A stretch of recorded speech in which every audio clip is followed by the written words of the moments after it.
சட்டசபையில பேச தெரியாம தான் வந்துட்டு பதில் சொல்ல தெரியாம தான் எங்க மேல வழக்கு பதிவு பண்றாங்கன்னு எதிர்கட்சிகள் சொல்றாங்க. அதெல்லாம் வாங்கி பாருங்க. வழக்கு வேற, சட்டசபை ப்ரொசீடிங்ஸ்ல மானிய கோரிக்கை போயிட்டு இருக்கு. மானிய கோரிக்கையில என்ன பண்ணும் அர்த்தம் பண்ணிருக்காங்க. தேவையில்லா வார்த்தைகளை அவர்கள் பேசும்பொழுதுதான் இப்போ அதுக்கான பதில நம்ம சொல்ல வேண்டிய கட்டாயம் இருக்கும். ஏன்னா ஏதாவது ஒரு விஷயங்கள்ல அவங்க தேவையில்லாத விஷயங்கள், தேவையில்லா வார்த்தைகளை உள்ளே பேசும்பொழுது அதற்கான பதிலை கொடுக்க வேண்டும். அதே மானிய கோரிக்கையில எல்லாம் தெளிவா ஒவ்வொருத்தரும், ஏன்னா அவர்களுக்கு நாங்க ஊழல்னு சொன்னா கோவம் வருது. ஸோ ஊழல்னு கோவம் வந்துச்சுன்னா மக்களுக்கே தெரியும்ல. இப்போ பார்ட்டி ஃபண்டுனா கோவம் வருது. பார்ட்டி ஃபண்ட் இல்லாம எத்தனை வருஷம் கவர்மெண்ட் இருந்துச்சு?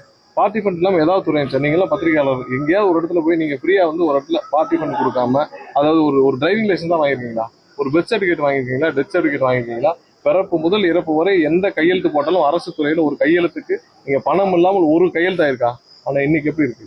நீங்க ஒரு வீட்டு வசதி வாரியத்துக்கு ஸ்கொயர் ஃபீட்டுக்கு அப்ரூவல் வாங்குறீங்க. எத்தனை பேர் ஸ்கொயர் ஃபீட்டுக்கு காசே கொடுக்காமல் கடந்த 20 வருஷமா அப்ரூவல் வாங்கிருக்கீங்க? ஸ்கொயர் ஃபீட்டுக்கு அப்ரூவலுக்கு இதுல இருந்து ஆரம்பிங்க.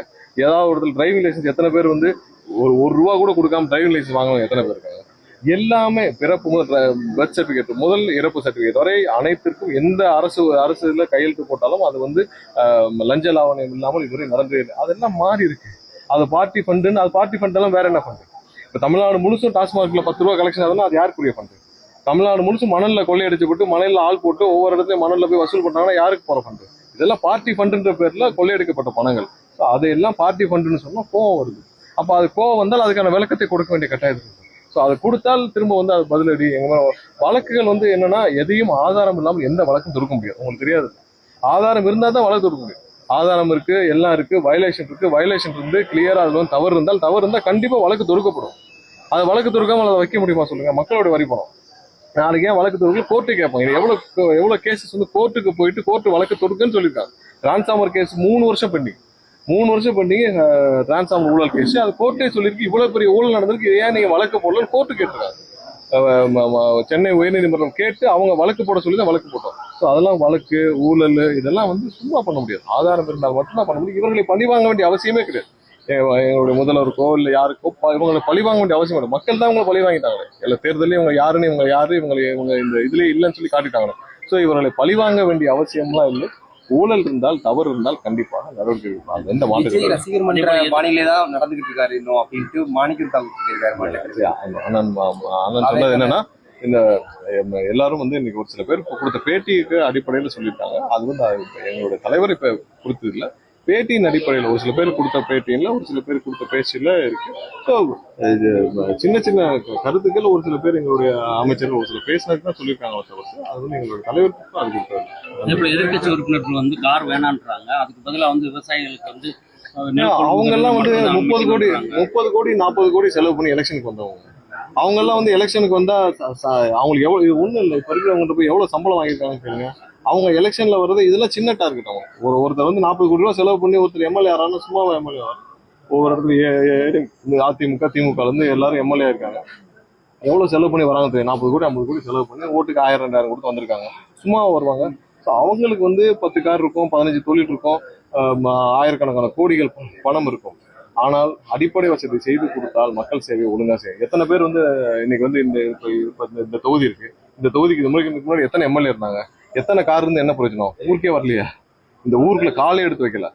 நீங்க 10 கார் இருந்தாங்கன்னா 15 கார் இருந்தாங்க. ஊருக்குள்ள வரணும். சொந்த தொகுதிக்குள்ள இருக்கிற ஒரு கிராமத்துக்கு கூட போகாத ஒரு எம்எல்ஏ 5 வருஷம் 10 வருஷம் எம்எல்ஏ இருந்தா என்ன பிரயோஜனம்? நீங்க மக்கள் சேவையை செய்வதற்கு அவங்களுக்கு தேவையான அடிப்படை வசதியை செய்து கொடுக்க வேண்டியது அரசாங்கத்தின் கடமை. கேள்வி கேட்கறவங்க அடிமை சங்கி என்ற வார்த்தையெல்லாம் யூஸ் பண்றாங்க. இப்போ பாத்தீங்கன்னா அவங்களே பிஜேபி சைடு மூவ் ஆகுற மாதிரி இல்ல, அவங்க ஏற்கனவே பிஜேபி சைடு மூவ் ஆயிட்டாங்க. பிஜேபியோட முழு கட்டுப்பாட்டில் தான் திமுக இருக்குது. திமுக இது வரைக்கும் நம்ம கேட்ட ஒரு டீலிமிட்டேஷன்ல எதிர்த்து வாக்களிக்க போறீங்களா இல்லையா? டீலிமிட்டேஷன்ல பேசுறீங்கல்ல, நாங்க இதுல டீலிமிட்டேஷன்ல நீங்கள் எதிராக வாக்களிக்க போறீங்களா? அதாவது ஒத்த வார்த்தைக்கு ஆமா எதிராக வாக்களிக்க போறோன்ற வார்த்தை இதுவரை யாரிடமும் வரவில்லை. யாராவது ஒருத்தர் வாக்களிக்க போறோம்னு சொல்லிருக்காங்களா? யார்கிட்டையும் வரல. அது இல்லாம இது வரைக்கும் அவங்க எம்எல்ஏ அனிதா ராதாகிருஷ்ணன் சொல்றாரு, திருச்சி சிவா மத்திய அமைச்சராக போறாங்க. சகோதரி திருமதி கனிமொழி சொல்றாங்க, எங்களுக்குள்ள நாங்க சும்மா டீ பார்ட்டி போயிட்டு வந்தோம். ஸோ அந்த மூமெண்ட்ஸ் எல்லாம் பாத்தீங்கன்னா ஆல்ரெடி அவங்க பிஜேபி கட்டுப்பாட்டுல பிஜேபி தான் இருக்கிறாங்க. அதனால வெளிப்படையா தான் சும்மா சொல்லிட்டு இருக்காங்க. தவிர்த்து ஆல்ரெடி அவங்க உள்ளதா இருக்காங்க. அது ரெண்டு மாற்றுக்கிறது இல்லை. அதனால இது வரைக்கும் எதிர்த்து வாக்களிக்கிறோன்ற ஒரு வார்த்தை ஏன் இதுவரை பயன்படுத்தவே இல்லை. ஒரு வார்த்தை கூட பயன்படுத்தவே. மாநிலத்தார் இங்கே வந்து சொல்லுவாரு தாவேக்கா வந்து இந்தியா இல்ல அதனால இந்தியா கூட்டணியில இல்ல அப்படின்னு சொல்றாரு. ஆமா, ஏன்னா இந்தியா கூட்டணியில யார் யாரெல்லாம் இப்ப எம்பிக்கள் இருக்கோம் அந்த எம்பிக்கள் எல்லாம் சேர்ந்து ஒரு கூட்டணி இருக்கு.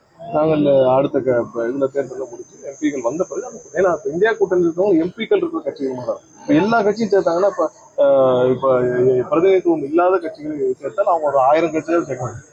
அதனால வந்து அவங்க இந்தியா கூட்டணியில யாரும் எம்பிக்கள் பிரதிநிதி எம்பிக்கள் எல்லாரும் சேர்ந்து முடிவெடுக்கக்கூடிய பிரதிநிதித்துவம் இருக்கிறதுக்காக அவங்க வச்சிருக்காங்க. அது எம்பிக்கள் எங்களுக்கு வந்த பிறகு அவங்க கண்டிப்பா அந்த இதை வந்து இறங்கி செய்யணும். மதுரைக்கு சிஎம் வரதா சொல்றாங்க, முதல்வர் அந்த மாதிரி இது வரைக்கும் எந்த முடிவும் இல்லை. வந்துச்சுன்னா கண்டிப்பா அறிவிக்கப்படும். ஏன்னா முதல்வர் வந்து எல்லா தொகுதிகளுக்கும் எல்லா இடத்துக்கும் போயிட்டு எல்லா இடத்துலையும் பார்த்து மக்கள் செஞ்சது. இப்ப சட்டசபை நடக்கிறதுனால இதுவரை அந்த மாதிரி எதுவும் இல்லை.